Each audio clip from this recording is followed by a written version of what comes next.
Hey everyone, আসসালামু আলাইকুম। Welcome to my 30 days 30 weight loss recipe. আজকে থাকছে 14তম পর্ব। আজকে আমি একটা ডিমের প্রিপারেশন দেখাবো। সবসময় আমাদের একরকম ডিম খেতে ভালো লাগে না, তো মাঝে মধ্যে এইভাবে ডিম খেয়ে দেখতে পারেন।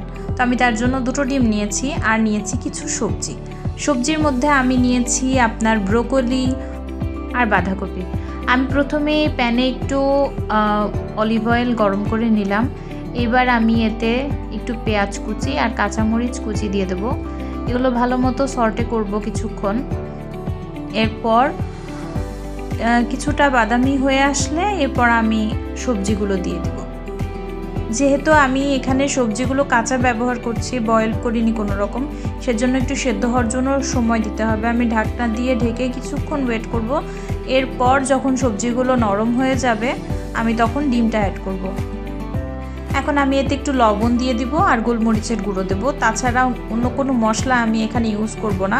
যেহেতু আমরা একটা হেলদি রেসিপি বানানোর চেষ্টা করছি, সেহেতু আমাদের যত অল্প ইনগ্রিডিয়েন্ট ব্যবহার করব ততই আমাদের স্বাস্থ্যের জন্য সেটা ভালো হবে। এবার আমি ঢাকনা দিয়ে ঢেকে দিলাম। তারপর আমি কিছুক্ষণ পরে ঢাকনাটা খুলে উল্টে পাল্টে তারপর ডিম অ্যাড করব।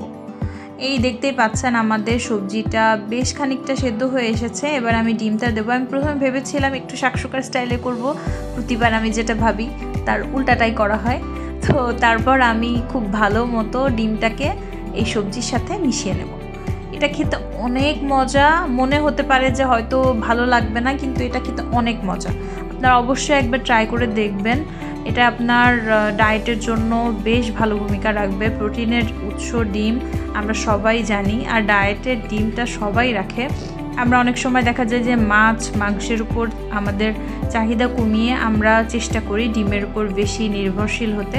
তো সেই রকমই এরকম একটা আইটেম আপনারা আপনাদের ইফতারে রাখতে পারেন।